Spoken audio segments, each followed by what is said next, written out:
حسین بن حیدر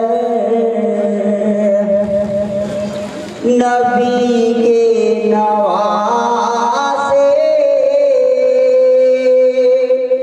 حسین بن حیدر لڑکپن کا وعدہ نبھانے چلے نبی کے نواسے حسین بن حیدر لڑکپن کا وعدہ نبھانے چلے ہیں سوئے کربلا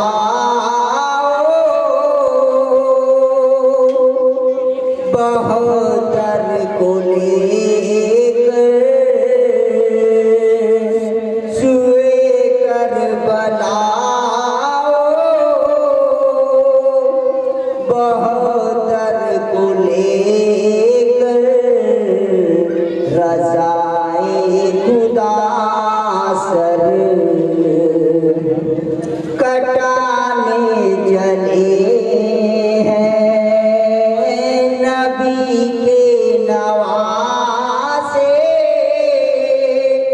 حسین بن حیدر لڑکپن کا وعدہ نبھانے چلے ہیں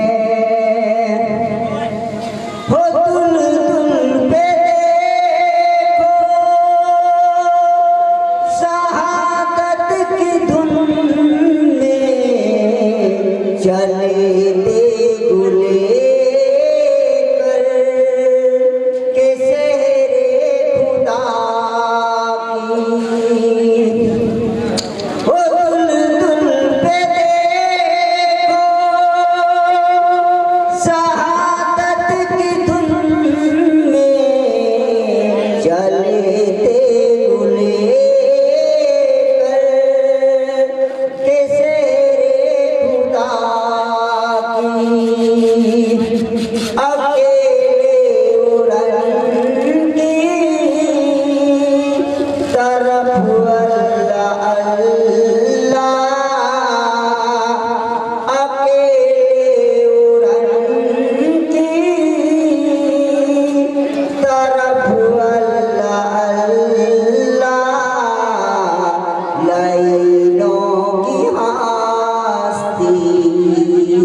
کی خاطر حسین اپنے گھر کو لٹانے چلے ہیں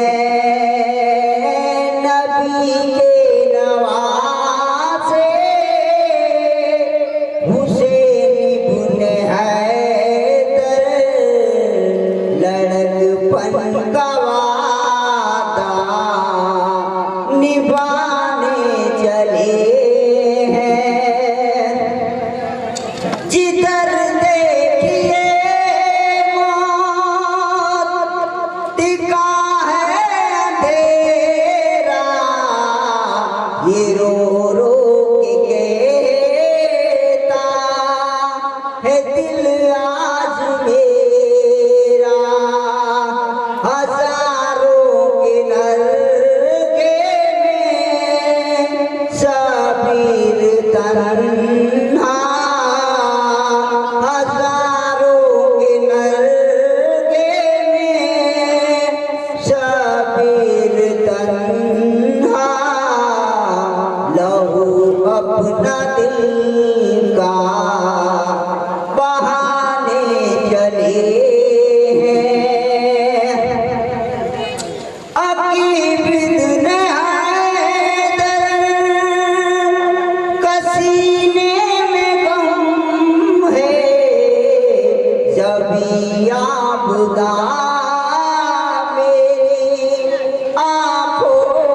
بچپن کا وعدہ نبھانے چلے ہیں آنکھوں میں فقیروں کو کھلانے والے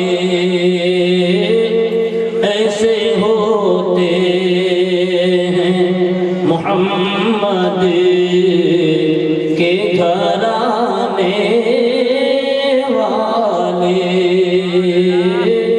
ایسے ہوتے ہیں محمد کے گھرانے والے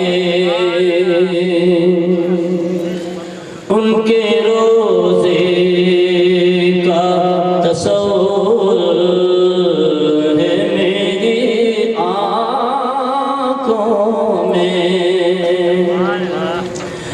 ان کے روزے کا تصور ہے میری آنکھوں میں اب اٹھا لے اس عالم میں اٹھانے والے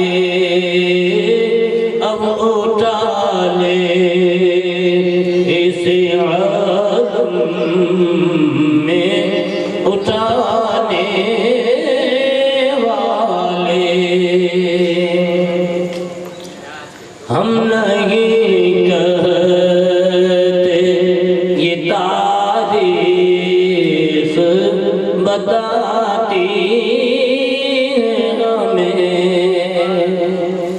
اسانائی چنائی اتحاس ہوئے تو سکے ہم نہیں کہتے یہ تاریخ بتاتی ہے ہمیں یہ وہابی لوگ کہتے ہیں کہ سنی لوگ کیا حسین حسین کرتے ہیں کیا وہ سپاہ کرتے ہیں ارے ہم تو انہی کے وسیلے سے تو جیتے ہیں انہی کے وسیلے سے ہم حشر میں سرکار صلی اللہ علیہ وسلم کی شفاعت ہم پائیں گے آپ کے ہاتھوں انہی کے وسیلے سے ہم جامع کوثر نصیب پئیں گے اور انہی کے وسیلے سے ہمارا سب کچھ چل رہا ہے ان کے بغیر ہمارا کچھ بھی ادھار نہیں اور یاد حسین تو ہم اس لیے کرتے تاکہ زندہ رہے اور جو یاد حسین کو مٹانے کے لیے آئے ان کا کیا ہوا وہ خود مٹ گئے یزید آیا تھا بڑے لشکر لے کر 22,000 لے کر بہت دیر آدمیوں کو مٹا آیا تھا وہ مٹے نہیں قیامت تک کے لیے امر ہو گئے اس بات کا نقشہ کھینچ کر شاعر کہتا ہے ہم نہیں کہتے یہ تاریخ بتاتی ہے ہمیں ہم نہیں کہتے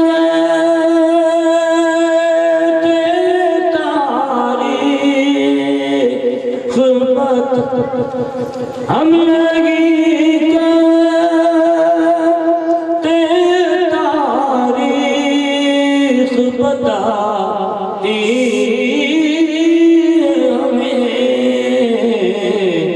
مٹ گئے آل محمد کو مٹانے والے مٹ گئے آل محمد کو مٹانے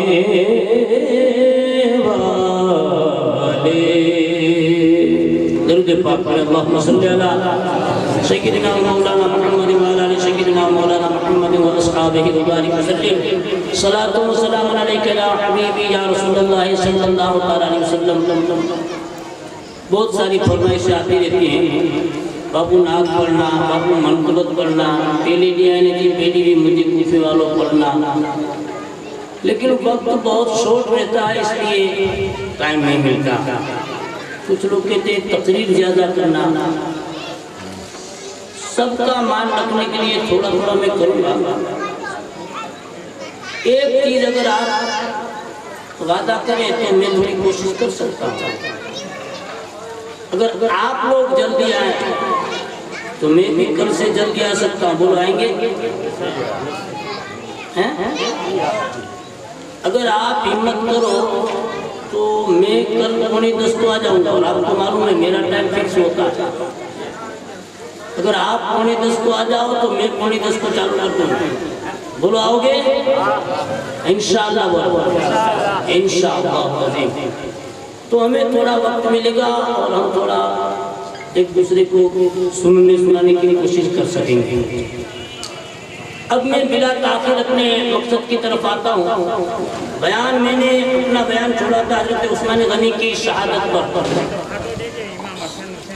اور اس کے بعد میں آ نہیں سکا کل کے دن میں، ورنہ کل مجھے مولا علی کے چند واقعات اور شہادت میں کچھ غوطہ زنی کرنے کا ارادہ تھا، لیکن کل ایک جارت میں جانا پڑا. اس کی بنا پر میں صبح میں چلا گیا اور اللہ تبارک و تعالیٰ کے فضل و کرم سے اور امام حسین کے وسیلہ سے کل کے دن میں دادا بن گیا.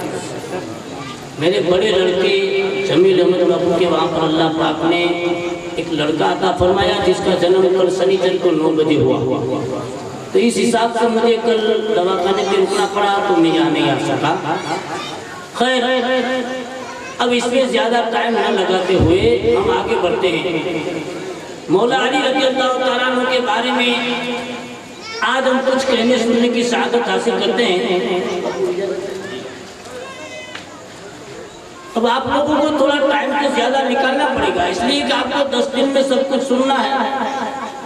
اور یہ باپو صاحب کو پوچھو ایک ایک بیان، سرکار صلی اللہ علیہ وسلم کے بیان تو کسی سے بیان نہیں ہو سکے تو ہم تو کیا کریں. لیکن پھر بھی ہماری جو بساط ہے، ہماری جو طاقت ہے اور ہماری جو علمی صلاحیت ہے، اگر وہ ہم آپ کے سامنے پیش کریں تو رسالت کے بیان میں سے بھی ہم کچھ بھی آپ کو پیش نہیں کر سکتے. اس سے پہلے 10 دن پورے ہو جائیں گے. صداقت صدیق اکبر کو بھی ہم ابھی شروع بھی نہ کر سکے 10 دن پورے ہو جائیں.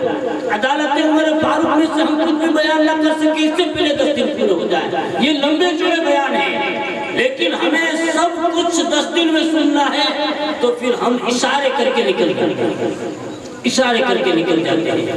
آج میں عثمان غنی کا بیان آپ نے جن لوگوں نے جارت میں جمعہ میں اور ادھر سنا، لوگوں کا انٹرسٹ بڑھا. مجھے کہنے لگے کہ بابو کچھ زیادہ ٹائم لو، لیکن یہ ہوگا سامنے میں آپ کو بھی باندھوں گا اور میرا ٹائم فکس ہوگا. اگر آپ 9:45 کو آ جاتے ہو میں آ جاؤں گا. میرا بیان شروع ہو جائے گا 9:45 کو انشاءاللہ بولو ہاں آ جاؤ. کل سے انشاءاللہ ہم کہنے سننے کی کوشش کریں گے. تو اب ہم مولا علی کی بات کرتے ہیں. اب جو ہمارے سنی کے جلسے ہوتے ہیں نا، ہم سنی لوگوں کے، اس میں اور رافضی یعنی شیعہ لوگ جس کو ہمارے یہاں ہورے لوگ بولتے ہیں، ہورے، اس میں اور ہم میں فرق یہ ہے وہ لوگ یوں مانتے ہیں کہ رسول پاک صلی اللہ علیہ وسلم کے بعد سیدھی خلافت مولا علی کی تھی. ہم سنی مانتے ہیں کہ ایسا نہیں ہے. پہلا حق سیدنا صدیق اکبر کا تھا اور انہوں نے خلافت کی. دوسرا حق عمر فاروق کا تھا، انہوں نے کی. اور تیسرا حق عثمان غنی کا تھا، انہوں نے کی. اور چوتھا حق مولا علی کا تھا، انہوں نے کسی کو پوچھا نہیں، سیدھی بیعتیں لی اور لوگوں نے بیعتیں کی. یہ معاملے آج بھی تاریخ کے اوراق میں بھرے پڑے ہیں. لیکن جب یہ بیان ہوتے ہیں تو لوگ اس میں دیکھتے ہیں کہ دیکھو یہ باپو کیا بولتے ہیں، دیکھو وہ باپو کیا بولتے ہیں، یوٹیوب میں فلاں باپو یہ بولتے ہیں، یوٹیوب میں فلاں باپو یہ بولتے ہیں. ہم سنی ہیں، سننے کی بات کریں گے، سننے کی بات مانیں گے انشاءاللہ. میں آپ کو بتاؤں کہ جب مولا علی رضی اللہ تعالیٰ عنہ نے لوگوں سے حضرت عثمان غنی کی وفات کے بعد بیعت لینا شروع کی تو حضرت طلحہ، حضرت سعد بن ابی وقاص اور ماں عائشہ صدیقہ رضی اللہ تعالیٰ عنہ اور ان کے علاوہ کچھ اور لوگوں نے آپ کی بیعت نہیں کی اور وہ مصر چلے گئے حضرت امیر معاویہ کے پاس.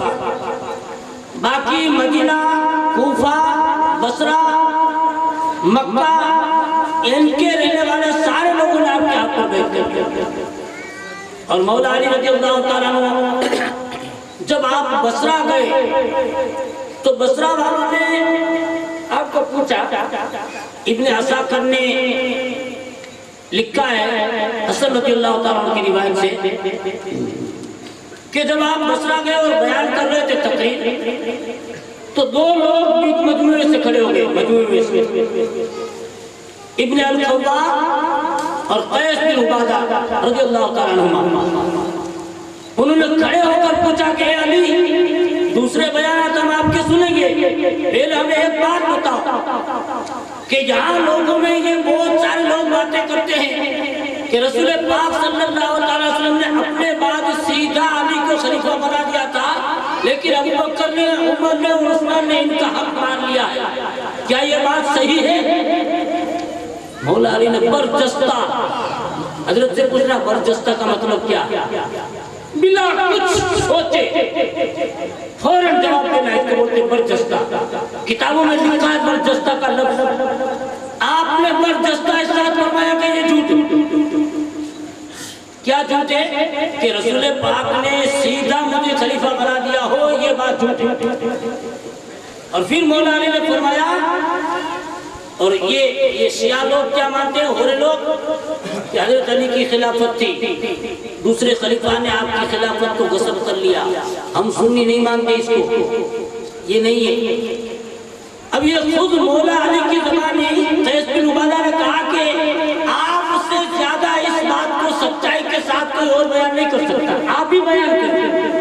مولا علی نے فرمایا کہ یہ جھوٹ ہے، مجھے رسول پاک نے خلیفہ نہیں بنایا، اور اگر رسول پاک مجھے خلیفہ بناتے تو میں ابو بکر اور عمر کو منبر پر کھڑا نہیں ہونے دیتا، میں انہی ہاتھوں سے انہیں قتل کر دیتا، اس لیے کہ فرمان رسول کے خلاف ان کو میں کیسے بٹھا سکتا ہوں۔ مولا علی نے فرمایا کہ میرا ساتھ بھلے کوئی بھی نہ دے، ایک آدمی بھی میرا ساتھ دینے والا نہ ہوتا، پھر بھی میں ان سے جنگ کرتا، یا تو قتل ہو جاتا یا انہیں قتل کرتا، میں ان کو منبر پر نہیں بیٹھنے دیتا۔ اگر رسول پاک نے مجھے خلیفہ بنایا ہوتا تو، لیکن ایسا نہیں ہے، رسول پاک نے مجھے خلیفہ بنایا نہیں۔ پھر آپ نے حضرت ابوبکر صدیق کے خلیفہ بننے، عمر فاروق کے خلیفہ بننے اور عثمان غنی کے خلیفہ بننے کی بات انہیں بتائی، جو آپ نے تقریروں میں سن لی ہے، میں نے بھی سنائی، حضرت نے بھی سنائی کہ وہ کیسے خلیفہ بنے۔ اور اس کے بعد آپ نے فرمایا کہ جب عثمان غنی کی وفات ہو گئی تو میں نے لوگوں سے بیعت لینا شروع کر دی، لوگوں نے میری بیعت کر لی، مدینہ والوں نے کر لی، مکہ والوں نے کر لی، بصرہ والوں نے کر لی، کوفہ والوں نے کر لی، سب نے کر لی۔ مصر میں سے امیر معاویہ نے آپ کی بیعت نہیں کی، اور امیر معاویہ کا بیعت نہ کرنے کا کوئی اور مقصد نہیں تھا، تو ایسے ماں عائشہ صدیقہ نے نہیں کی تھی، حضرت طلحہ نے نہیں کی تھی، حضرت سعد بن ابی وقاص نے نہیں کی تھی۔ تو حضرت طلحہ اور حضرت سعد بن ابی وقاص اگر آپ کو پتہ ہو اور یاد رکھا ہو، اگر آپ نے کچھ تو آپ کو بتا ہوگا، میں نے آپ کو بتایا تھا کہ جب عثمان حضرت عمر فاروق کی وفات ہو گئی تو آپ نے 6 آدمیوں کو خلافت سپرد کی، اس میں سے حضرت طلحہ بھی ہے اور حضرت سعد بن ابی وقاص بھی ہے۔ انہوں نے مولا علی کی بیعت نہیں کی، اچھا نہیں کی تو ان کو آپسی رنجشیں نہیں تھی، دل میں حسد اور کھار کھیتا نہیں تھا، بلکہ یا ان کا یہ ماننا تھا کہ حضرت علی پہلے حضرت عثمان غنی کے قاتلوں سے حساب لیں یا حساب لینا چالو کریں تو ہم آپ کی بیعت کرتے ہیں۔ معاملہ ایسا تھا کہ حضرت علی حساب تو لے ہی رہے تھے، لیکن اس میں کچھ باتیں ایسی تھی کہ جس کو ابھی سنجیدگی سے لینا تھا، فوراً فیصلہ نہیں ہو سکتا تھا۔ آپ حکمت سے کام لے رہے تھے، ان کو سمجھ میں نہیں آ رہا تھا، ان کی بات کو چھوڑتی، آپ کی بات کو چھوڑتی، تو معاملہ یہاں الجھا ہوا تھا، بس بات اتنی تھی۔ تو مولا علی نے فرمایا کہ جب میں نے اعلان خلافت کیا، لوگوں نے میری خلافت کو تسلیم کیا، میری بیعت کی، تو میرے مقابلے میں ایسا آدمی کھڑا ہوا جو سبقت اسلام میں بھی میرے برابر نہیں تھا، یعنی اسلام قبول کرنے میں میرے برابر نہیں تھا، میں نے بہت پہلے اس سے اسلام قبول کیا۔ دوسرا قرابت رسول اللہ، یعنی رشتہ داری میں بھی وہ رسول اللہ سے مجھ سے زیادہ آگے نہیں تھا، اور دیگر باتوں میں بھی میں نے جب دیکھا کہ سرکار صلی اللہ علیہ وسلم نے جو میری فضائل بیان کیے تو اس میں بھی وہ میرے برابر نہیں تھا، تو پھر ایسا آدمی میرے مقابلے کے لیے کھڑا ہوا تو میں نے بھی اس کی بیعت کا انکار کر دیا اور میں بھی اس کے مقابلے کے لیے کھڑا ہوا۔ اب یہ رہا معاملہ آپ کے سامنے خلافت کا، اور خلافت یہ کیا ہے؟ اگر آپ کو جہاں تک میری سمجھ ہے آپ میں سے بہت کم لوگ سمجھ رہے ہوں گے کہ یہ خلافت والا معاملہ کیا ہے۔ خلافت یعنی میں آپ کو سادی بھاشا میں آپ کو سمجھاؤں کہ جو وزیر ہوتے ہیں نا، وزیر، اگر آپ رسول پاک کو بادشاہ مان لو تو سیدنا ابوبکر صدیق ان کے پہلے وزیر، عمر فاروق دوسرے وزیر، عثمان غنی تیسرے وزیر، اور حضرت علی چوتھے وزیر۔ یہ 4 وزیر ہیں رسول پاک کے۔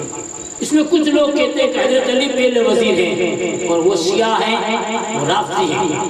ہم سنیوں کا عقیدہ ہے کہ پہلے ابوبکر، دوسرے عمر، تیسرے عثمان اور چوتھے رضوان اللہ تعالیٰ علیہ اجمعین۔